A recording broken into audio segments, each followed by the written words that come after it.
Hi friends, welcome to Madras விருந்து. நம்ம இன்னைக்கு மினி ஜாங்கிரி தான் செய்ய போகிறோம். அச்சா பேக்கரி கடைகளில் விற்கிற மினி ஜாங்கிரி மாதிரி தான் செய்ய போகிறோம். A to Z எல்லா டிப்ஸுமே இதில் நான் சொல்லியிருக்கேன்.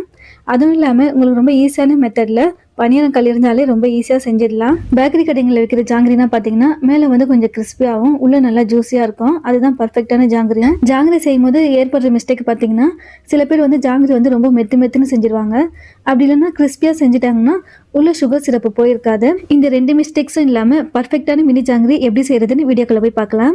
நான் ஒரு கப் அளவுக்கு உளுந்து எடுத்திருக்கேன். அதாவது வந்து 150 கிராம் எடுத்திருக்கேன். இப்போ இதில் வந்து கரெக்டாக 150 கிராம் இருக்குது. கப் அளவு பார்த்தீங்கன்னா ஒரு கப் அளவுக்கு இருக்குது. இப்போ இது கூட 2 டேபிள் ஸ்பூன் அளவுக்கு பச்சரிசி சேர்த்துக்கோங்க.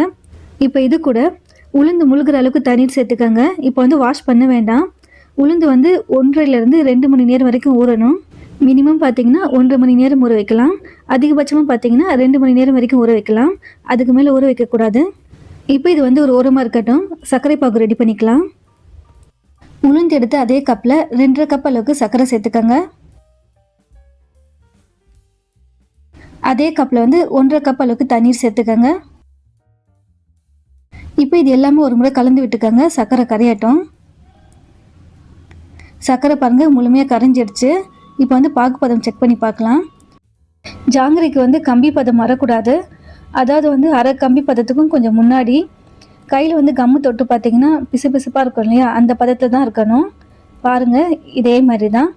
கம்பி பதம் வந்துடுச்சுன்னா சுகர் சிரப் வந்து ஜாங்கிரி உள்ளே போகாது, மேலேயே கோட்டிங் ஆகிடும். ஸோ இதுதான் பதமே கரெக்டாக பார்த்துக்கோங்க. ஜாங்கிரி வந்து கலருக்காக 1/4 ஸ்பூன் அளவுக்கு ஃபுட் கலர் சேர்த்துருக்கேன், ஆரஞ்சு கலர். இது கூட ரோஸ் எசன்ஸ் சேர்த்துருக்கேன். பேக்கரியில் விற்கிற மினி ஜாங்கிரிக்கு வந்து ரோஸ் எசன்ஸ் தான் சேர்ப்பாங்க, நல்ல ஒரு ஃப்ளேவருக்காக. ரோஸ் எசன்ஸுக்கு பதில் ஏலக்காய் கூட சேர்த்துக்கலாம்.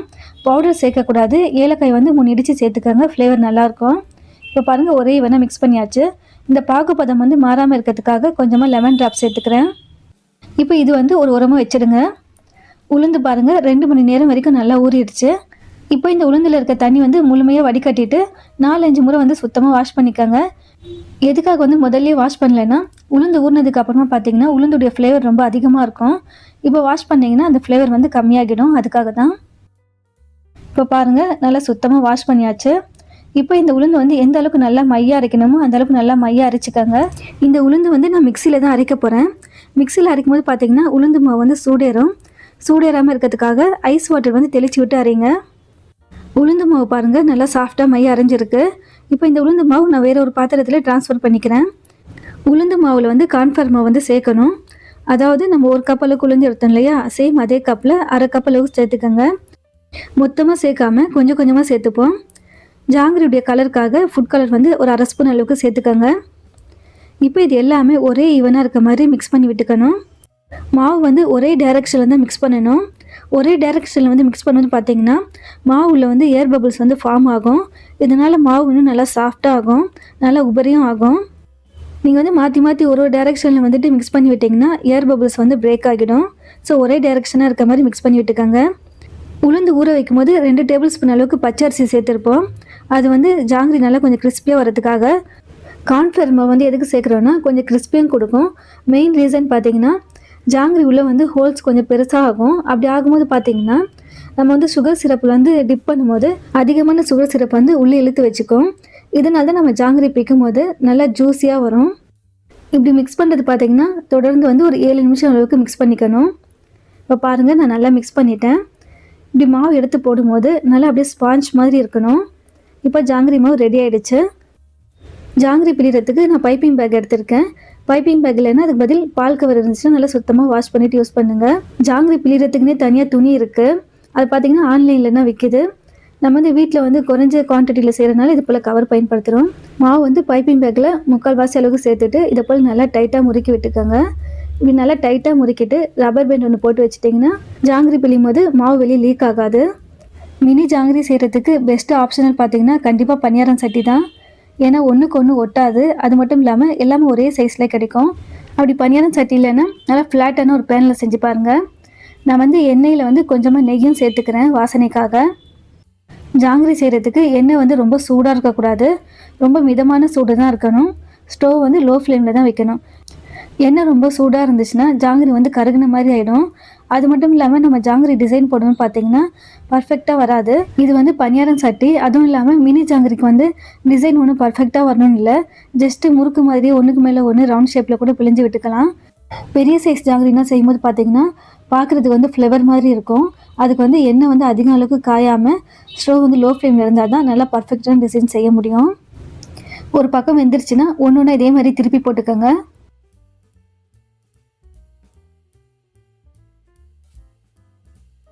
இப்போ பாருங்கள், நல்லா பொரிஞ்சிடுச்சு. பார்க்குறதுக்கே ரொம்ப க்யூட்டாக அழகாக இருக்குது இல்லையா? இப்போ இது எல்லாமே ஒன்று ஒன்று எடுத்துடலாம். ஜாங்கிரி வந்து சூடாக இருக்கும் போதே சர்க்கரை பாகு கூட சேர்க்கணும். அதே மாதிரி சர்க்கரை பாகும் கொஞ்சம் மிதமான சூடாக இருக்க மாதிரி பார்த்துக்கோங்க. 3 நிமிஷம் வரைக்கும் ஜாங்கிரி நல்லா சர்க்கரை பாகில் டிப் பண்ணிவிடுங்க. அப்போ தான் ஜாங்கிரி வந்து சர்க்கரை பாகு நல்லா அக்செப்ட் பண்ணியிருக்கோம். சப்போஸ் பாகு பதம் வந்து ரொம்ப திக்காயிடுச்சு, இல்லைனா வந்து பதம் மாறி இருக்குது அப்படின்னா மறுபடியும் வந்து ஸ்டவ்வில் வச்சுட்டு 2 டேபிள் ஸ்பூன் அளவுக்கு தண்ணி சேர்த்துட்டு லைட்டாக சூடானதுக்கப்புறமா ஸ்டவ் ஆஃப் பண்ணிவிடுங்க. சேம் அதே பதத்துக்கு வந்துடும். இப்போ பாருங்கள், 3 நிமிஷம் அளவுக்கு நல்லா டிப் பண்ணியாச்சு. அவ்வளோதான், ஜாங்கிரி ரெடி ஆகிடுச்சு. இது எல்லாமே ஒரு பிளேட்டு ட்ரான்ஸ்ஃபர் பண்ணிக்கோங்க. ரொம்பவே டேஸ்டியான பேக்கரி ஸ்டைலில் மினி ஜாங்கிரி பார்க்குறதுக்கே கலர்ஃபுல்லாக சூப்பராக ரெடி ஆகிடுச்சு பாருங்கள். மேலே வந்து நல்லா கிறிஸ்பியாகவும் உள்ளே நல்லா ஜூஸியாக இருக்கும். ஒன்று ஒடிச்சு காமிக்கிறேன் பாருங்கள், எந்த அளவுக்கு உள்ளே நல்லா ஜூஸியாக இருக்குன்னு. மேலேயும் நல்லா கிறிஸ்பியாகவும் இருக்குது. பார்க்குறதுக்கு ரொம்ப டெம்டிங்காக இருந்துச்சு. கண்டிப்பாக நான் சொல்லியிருக்க டிப்ஸ் எல்லாமே ஃபாலோ பண்ணுங்கள். நீங்களுமே வந்து பேக்கரி கடையில் விற்கிற மாதிரியே அச்சு அசலான மினி ஜாங்கிரி வீட்லேயே ரெடி பண்ணிடலாம். ஸ்வீட்லேயே என்னுடைய ஃபேவரெட் வந்து ஜாங்கிரி தான். அது வீட்லேயே வந்துட்டு அச்சு அசலாக பேக்கரி ஸ்டைலில் செஞ்சு சாப்பிடும்போது அவ்வளோ ஹாப்பியாக இருந்துச்சு. கண்டிப்பாக வீட்டில் நீங்களும் ட்ரை பண்ணி பாருங்கள். சாப்பிட்ற அத்தனை பேருமே வந்து நீங்கள் பேக்கரியில் வாங்கினீங்களான்னு கேட்பாங்க. அந்த அளவுக்கு ரொம்பவே பர்ஃபெக்டாக இருக்கும். இந்த ரெசிபியில் ஏதாவது டவுட்ஸ் இருந்தாலும் கமெண்ட்ஸில் கேளுங்க ஃப்ரெண்ட்ஸ். தீபாவளி கொண்டாடும் நம் சப்ஸ்கிரைபர் அனைவருக்குமே அட்வான்ஸ் ஹாப்பி தீபாவளி. ரொம்ப ரொம்ப சேஃபாகவும் ரொம்ப ஹாப்பியாகவும் செலிப்ரேஷன் பண்ணுங்கள் ஃப்ரெண்ட்ஸ். அப்புறம் எப்போவுமே சொல்கிற மாதிரி தான், உங்களுக்கு இந்த ரெசிபி பிடிச்சிருந்துச்சுன்னா கண்டிப்பாக வீட்டில் ட்ரை பண்ணி பாருங்கள். ட்ரை பண்ணி பார்த்துட்டு எப்படி இருக்குன்னு என் கூட கமெண்ட்டில் ஷேர் பண்ணிக்கோங்க.